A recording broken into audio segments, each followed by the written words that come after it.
En titre, ce soir, le Niger explore des pistes de solutions pour avoir accès à des ports maritimes à la suite de sa sortie de la CEDEAO. Les détails dans un instant. L'État islamique reste plus que jamais présent en Afrique de l'Ouest en multipliant des actions de déstabilisation. L'ONU alerte. Le bilan 2023 du Ver de Guinée n'est pas positif au Mali, mais des actions ont été menées pour en venir à bout. Madame, Monsieur, bonsoir et merci de nous suivre. Les pays de l'AES, à savoir le Mali, le Burkina Faso et le Niger, vont-ils devenir une confédération?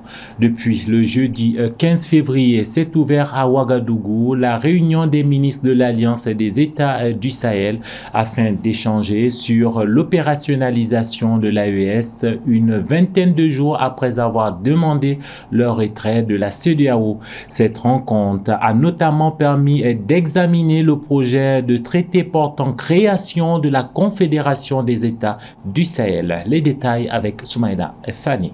Début décembre 2023 à Bamako, les ministres des Affaires étrangères du Mali, du Burkina Faso et du Niger avaient envisagé la création d'une confédération des 3 pays de l'Alliance des États du Sahel avec l'ambition d'aller ensuite plus loin avec une fédération. Ce jeudi à Ouagadougou, dans la capitale burkinabé, une rencontre élargie à plusieurs membres s'est tenue, au cours de laquelle ils ont annoncé leur intention de créer une confédération, marquant une nouvelle étape dans leur collaboration régionale. La présente réunion a pour objectif, entre autres, de réviser la charte de l'AES et d'élaborer, suite à la sage et historique décision de nos États, de nos chefs d'État, un traité portant création de la Confédération favorisera sans nul doute la mise en place d'une architecture institutionnelle. Les liens entre les pays membres de l'AES étaient plus forts que les frontières administratives héritées de la colonisation.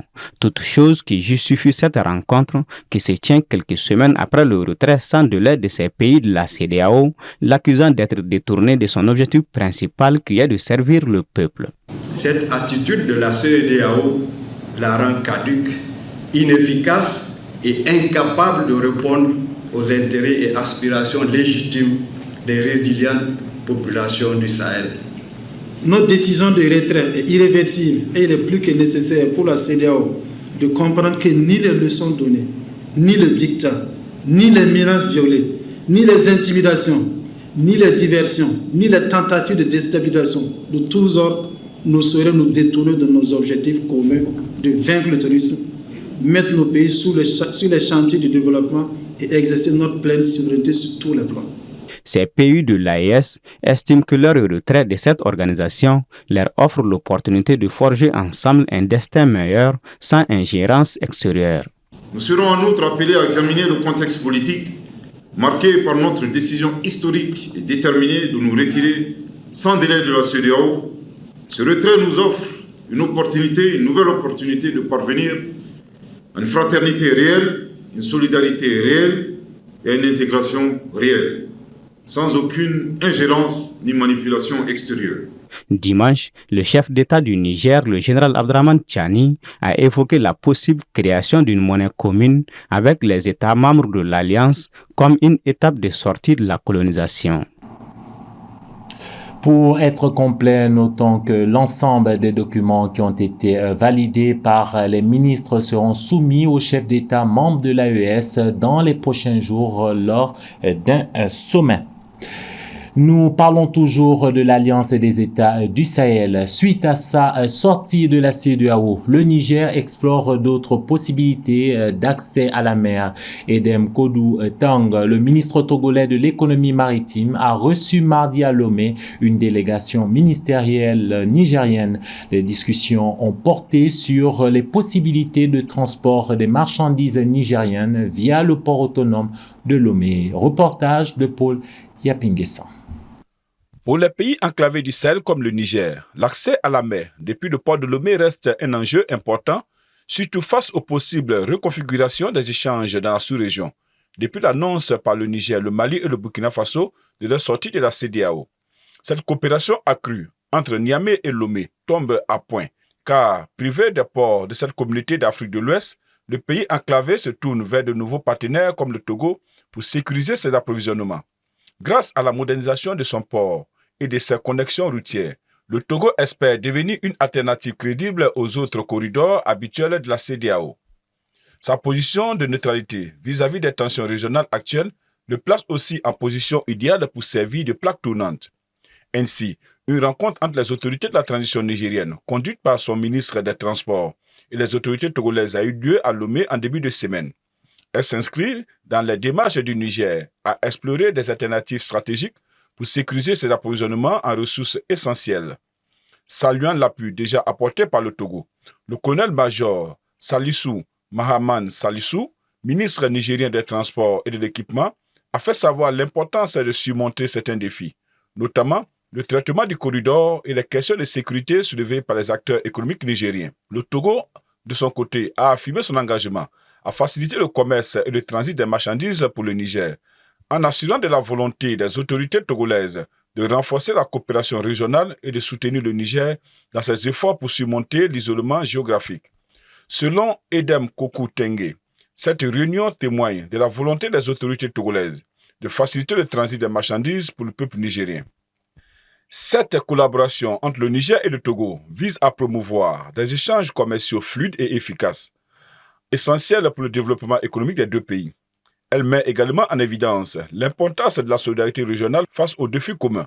La délégation ministérielle nigérienne a également saisi l'occasion pour encourager les investissements dans le corridor Lomé-Ouaga-Niamey afin de réduire les coûts de transport.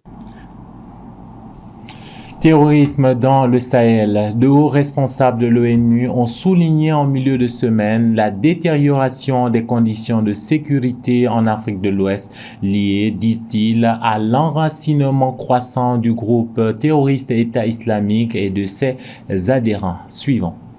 Malgré les progrès réalisés dans la lutte contre le groupe djihadiste État islamique, celui-ci continue de constituer une menace sérieuse à la paix et à la sécurité internationale, en particulier dans les régions les plus touchées d'Afrique de l'Ouest et du Sahel, a déclaré Vladimir Voronkov, secrétaire général adjoint de l'ONU pour la lutte contre le terrorisme. Il ajoute, je cite, « La situation dans cette région s'est détériorée au cours de ces derniers mois et devient de plus en plus complexe avec des conflits ethniques et régionaux locaux qui se confondent avec l'agenda et les opérations de ces groupes. Les affiliés de Daesh ont continué à opérer avec de plus en plus d'autonomie par rapport au noyau de Daesh. » Fin de citation. En Afrique de l'Ouest et au Sahel, la violence et les menaces se sont de nouveau intensifiées dans les zones de conflit, suscitant l'inquiétude des États membres de l'ONU. Les experts soulignent un déficit dans les capacités de lutte contre le terrorisme que l'État islamique et les groupes affiliés à Al-Qaïda continuent d'exploiter. Aussi, selon la directrice exécutive du Comité contre le terrorisme, Natalia German, Daesh et ses affiliés sont de plus en plus impactés dans certaines parties du continent africain et ils exploitent l'instabilité politique et étendent leurs rayons d'influence, leurs opérations et leur contrôle terroriste au Sahel avec des inquiétudes croissantes pour les côtes de l'Afrique de l'Ouest. Elle ajoute que le continent africain est désormais responsable de près de la moitié des attaques terroristes dans le monde et le centre du Sahel est responsable d'environ 25% de ces attaques. Fin de citation. Les observateurs s'inquiètent d'un resserrement des liens entre les IGS et la branche ouest africaine du groupe État islamique, les IWAP, acronyme anglais, active dans le nord-est du Nigeria via d'influents groupes criminels transfrontaliers. Santé. Le ver de Guinée a touché 47 animaux et une personne en 2023 au Mali. D'après le programme national d'éradication de la maladie, les régions du centre sont les plus touchées. Comment l'expliquer? Qu'est-ce qui est fait pour en venir à bout? J'y arrive. Élément de réponse dans ce reportage. Selon le docteur Cheikh Oumar Koulibaly, coordinateur du programme national de l'éradication du ver de Guinée, une collaboration entre les populations et les centres de santé est nécessaire pour mettre fin à cette maladie. Nous avons notifié un cas humain à Djéné et puis 47 infestations d'animaux qui sont apparues chez des chiens, des chats et une âne entre le district de Massina, de Marakala, de San et le district de Tomia. Pour éradiquer, il faut aussi vraiment sensibiliser la communauté. Pour les spécialistes de la santé, il faudra davantage prendre des mesures pour sensibiliser les populations. En 2021, Seulement 2 cas ont été enregistrés au Mali. Les personnes qui ont contracté la maladie du ver de Guinée ont généralement consommé de l'eau contaminée par des minuscules crustacés qui se nourrissent des larves du ver de Guinée. La maladie du ver de Guinée handicape les personnes pendant des semaines ou des mois, réduisant leur capacité à prendre soin d'elles-mêmes, à travailler, à cultiver de la nourriture pour nourrir leur famille ou aller à l'école. Il n'existe aucun vaccin ni médicament. Cette ancienne maladie parasitaire ne peut donc être éradiquée que par les interventions communautaires visant à éduquer les gens et à modifier leur comportement. Dans l'actualité sous-régionale, au Sénégal, en annulant dans la soirée du jeudi 15 février le report de l'élection présidentielle initialement prévue ce 25 février, le Conseil constitutionnel ouvre une nouvelle phase dans la grave crise politique que traverse le pays depuis des semaines, voire des mois. Dans un communiqué de la présidence de la République daté du vendredi 16 février 2024, le président Macky Sall dit prendre acte de la décision du Conseil constitutionnel et se dit prêt à exécuter la dite décision. Point final à cette édition d'information que j'ai pris plaisir à vous présenter. Madame, Monsieur, merci de votre fidélité.